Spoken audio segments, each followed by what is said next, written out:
Salve, salve, CACDista! Seja bem-vinda, bem-vindo a mais uma edição do nosso podcast DEG, feito sob medida para você que está se preparando para o CACD. Nessa nossa edição do resumo semanal de notícias, a gente te conta os principais destaques da COP28, a Conferência do Clima sediada em Dubai, que terminou esta semana.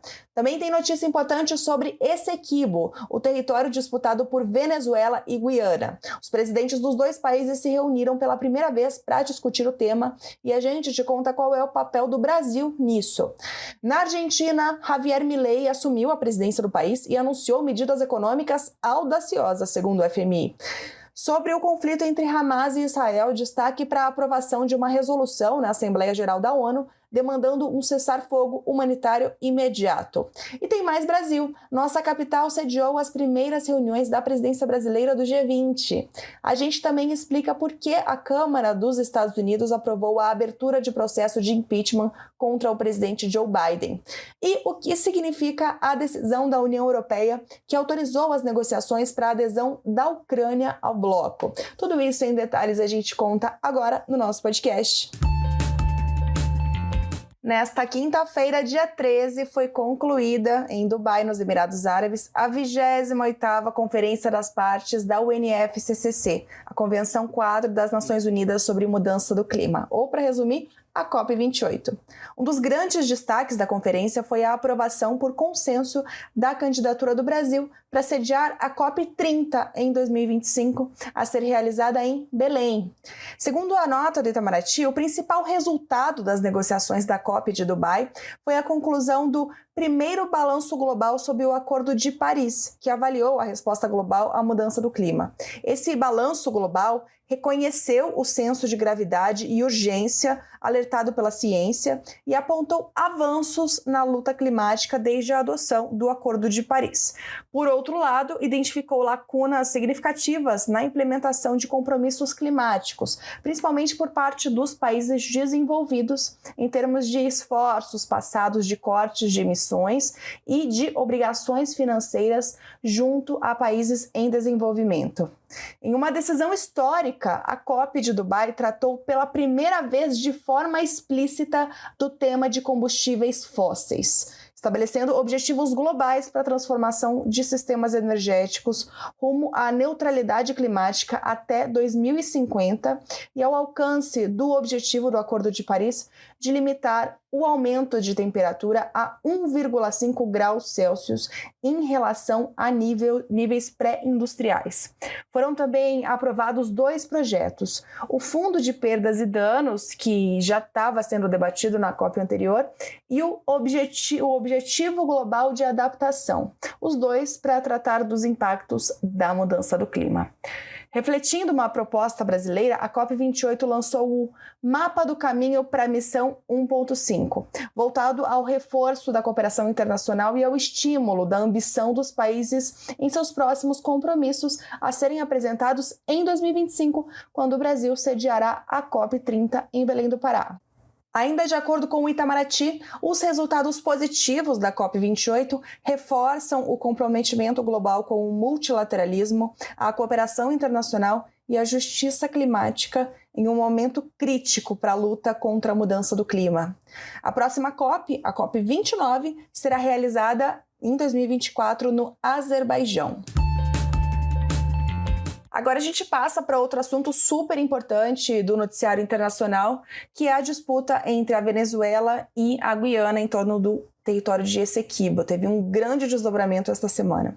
Na quinta, dia 14, o presidente da Venezuela, Nicolás Maduro, e o presidente da Guiana, Irfan Ali, se reuniram pela primeira vez para tentar estabelecer um diálogo sobre esse território, que corresponde a 2/3 da Guiana e é reivindicado por Caracas.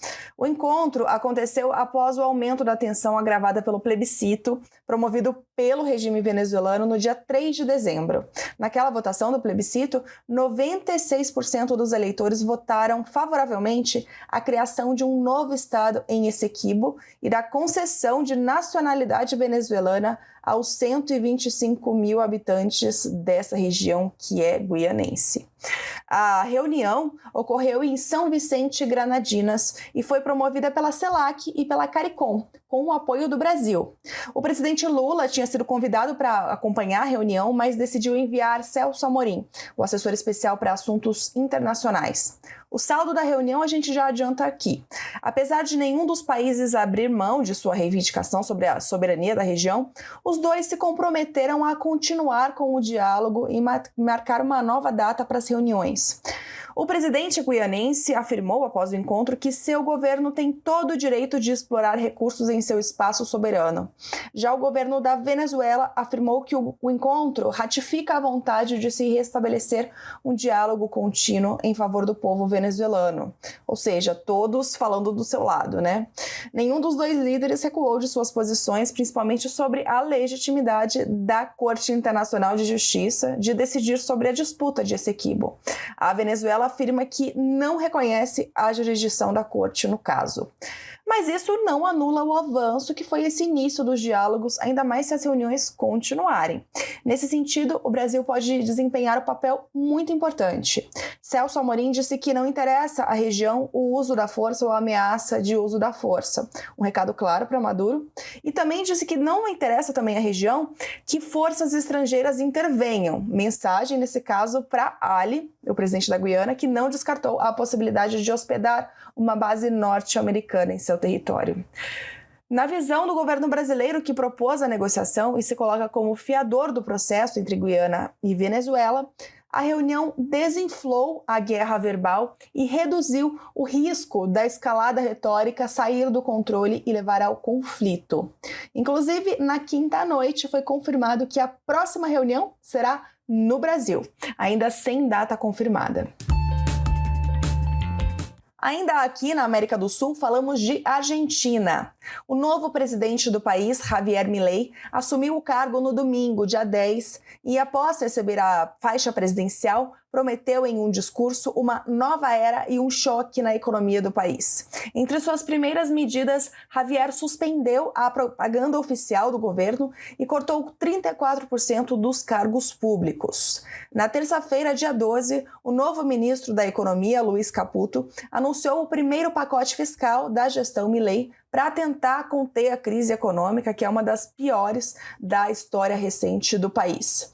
Entre as primeiras medidas econômicas está a desvalorização em mais de 50% da moeda local, o peso, o que fará crescer ainda mais a inflação, que já está perto de 150% no acumulado de 2023.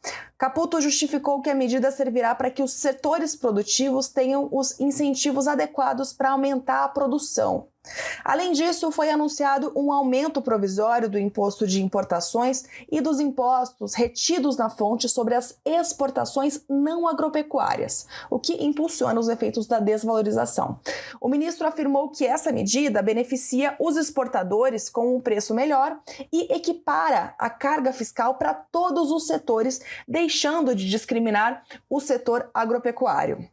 Foram anunciadas outras medidas, como a suspensão de novas licitações de obras públicas, reduções do subsídio à energia e aos transportes e das transferências às províncias, a suspensão de publicidade do governo por 1 ano, a redução no número de secretarias e ministérios e a substituição do sistema de importações para um outro sistema que não exigirá informações de licença prévia, o que significa menor ingerência do governo. O FMI, Fundo Monetário Internacional, elogiou as medidas e as tratou como audaciosas. Mas a possibilidade de disparada na inflação já alta já causou repercussão negativa na população. A expectativa é que o preço dos produtos da cesta básica quase dobre de valor nos próximos dias, enquanto o valor do combustível deverá crescer ao menos 37%. Passamos agora para o conflito entre Hamas e Israel. Mais um projeto de resolução sobre o tema foi rejeitado no Conselho de Segurança da ONU na sexta passada por veto dos Estados Unidos. O texto, apresentado pelos Emirados Árabes, contou com apenas um voto contrário, o dos Estados Unidos, e uma abstenção do Reino Unido. Os 13 outros membros votaram a favor. O representante norte-americano justificou o voto contrário, afirmando que os Estados Unidos não acreditam no efeito de um cessar-fogo imediato a uma paz duradoura na qual israelenses e palestinos possam viver em paz e segurança, como afirmava o texto do projeto. Ele disse que o cessar-fogo neste momento apenas plantaria as sementes para uma próxima guerra, porque, de acordo com ele, o Hamas não deseja uma paz duradoura, uma solução de 2 estados. Depois disso, na terça, dia 12, a Assembleia Geral da ONU atuou novamente para driblar o impasse do Conselho e aprovou uma resolução demandando um cessar-fogo humanitário imediato na faixa de Gaza. A decisão contou com 153 votos a favor, 10 votos contra e 23 abstenções. O texto expressa grande preocupação com o que é apresentado como situação catastrófica na área e com o sofrimento da população civil palestina. O texto rejeitado no Conselho de Segurança, que foi vetado pelos Estados Unidos, e esse aprovado na Assembleia, apresentam algumas diferenças. O documento agora aprovado da Assembleia cita a Carta de 7 de dezembro do Comissário-Geral da Agência da ONU de Assistência aos Refugiados Palestinos, essa carta que foi endereçada ao presidente da Assembleia Geral. A carta alerta que a capacidade da agência de implementar seu mandato em Gaza está comprometida e que a principal fonte de assistência humanitária a mais de 2 milhões de pessoas no enclave está à beira do colapso. O texto também se refere a resoluções anteriores sobre a questão da Palestina, assim como as resoluções relevantes do Conselho de Segurança sobre o tema. E o documento também autoriza o presidente da Assembleia Geral a retomar a sessão especial de emergência após sua suspensão temporária ao fim das últimas deliberações.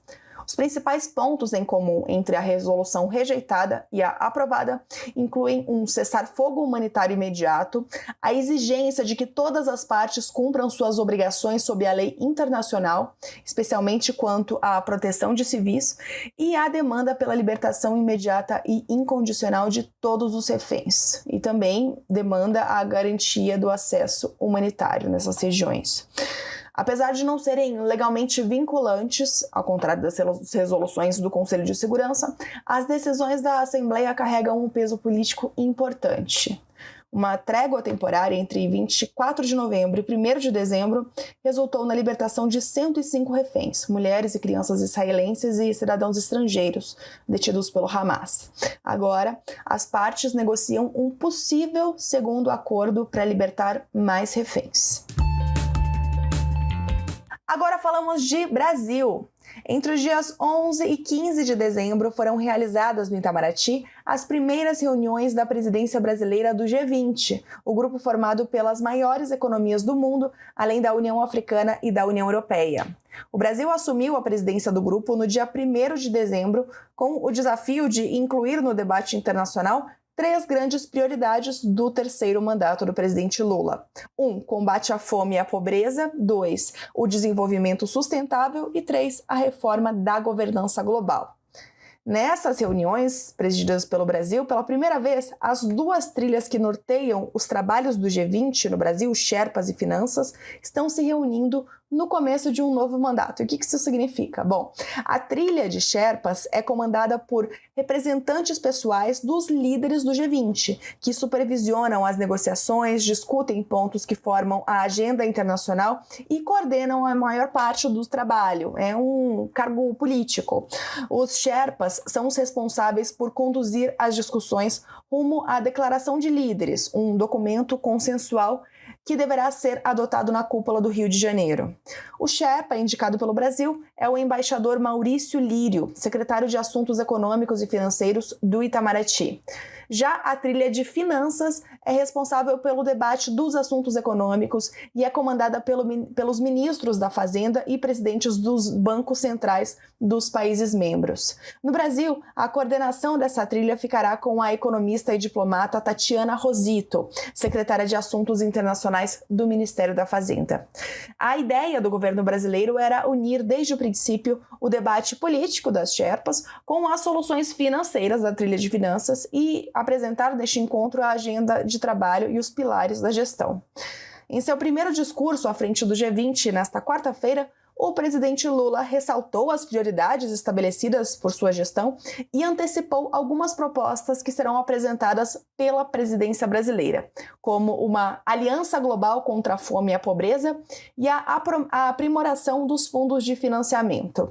Sobre o desenvolvimento sustentável, Lula afirmou que o foco será a promoção de planos nacionais de transformação ecológica. Quanto à reforma na governança global, o presidente voltou a criticar o atual modelo do Conselho de Segurança da ONU, do FMI e do Banco Mundial. A cúpula do Rio de Janeiro está prevista para acontecer nos dias 18 e 19 de novembro de 2024. Agora falamos de Estados Unidos. Na quarta-feira, dia 13, a Câmara dos Deputados norte-americana aprovou a formalização da abertura do processo de impeachment do presidente Joe Biden. Os republicanos, que têm maioria na Câmara dos Representantes desde janeiro, acusam Joe Biden de ter usado a sua influência quando era vice-presidente de Barack Obama para permitir que seu filho, Hunter, fizesse negócios na China e na Ucrânia. Tanto a Casa Branca quanto Hunter negam o envolvimento de Joe Biden nesses negócios e acusam a investigação de ser motivada politicamente, já que haverá eleição no próximo ano em que Joe Biden buscará a reeleição contra o provável adversário Donald Trump. O procedimento foi iniciado em setembro por determinação do então presidente da casa, Kevin McCarthy, mas como esse procedimento não havia passado pelo plenário, o governo vinha se negando a colaborar com as investigações. Então, a votação desta quarta ela tem um caráter simbólico, mas ela tem um efeito prático de ampliar o poder dos comitês parlamentares que apuram possíveis irregularidades cometidas pelo presidente. Mas a avaliação de analistas é que esse processo não conseguirá remover Biden do cargo. Mesmo que a Câmara vote a favor do impeachment do presidente, o que ainda não aconteceu, o Senado terá então de votar para condená-lo pelas acusações por uma votação de 2/3, o que é quase impossível numa Câmara onde os colegas democratas de Biden detêm uma maioria de 51 contra 49. O resultado prático é que a autorização poderá, em primeiro lugar, dar aos republicanos mais autoridade legal para forçar a administração de Biden a cooperar e, em segundo lugar, poderá dar legitimidade, caso sejam encontradas provas, às acusações feitas pelos republicanos. E isso sim pode impactar as eleições presidenciais de novembro de 2024. E para fechar, falamos de Europa. Nesta quinta-feira, dia 14, a União Europeia deu o primeiro passo oficial para a entrada da Ucrânia no bloco. Os líderes do grupo decidiram abrir negociações formais para que o país passe a ser membro do bloco europeu, atualmente composto por 27 países. O anúncio feito durante a cúpula da União Europeia em Bruxelas foi uma surpresa, porque a Hungria disse que votaria contra a candidatura da Ucrânia. E é preciso que todos os membros votem a favor da entrada de um país no bloco. A Hungria, de Viktor Orbán, também vem bloqueando a concessão de 50 bilhões de euros em ajuda financeira para a Ucrânia a partir do orçamento do bloco. Mas, segundo o porta-voz da presidência da União Europeia, os líderes dos países membros da União Europeia votaram de forma unânime a adesão.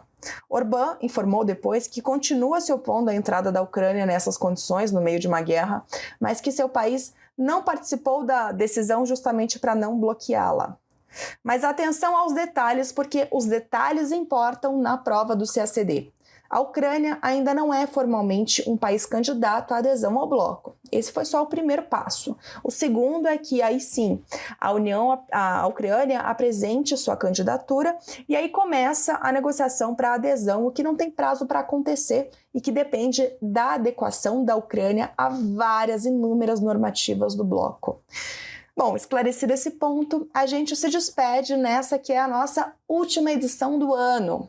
O IDEG agradece a confiança e a companhia ao longo de 2023 e deseja para você, CACDista, boas festas. Na primeira sexta-feira do ano, já voltamos com mais uma edição do nosso resumo de notícias. Até lá!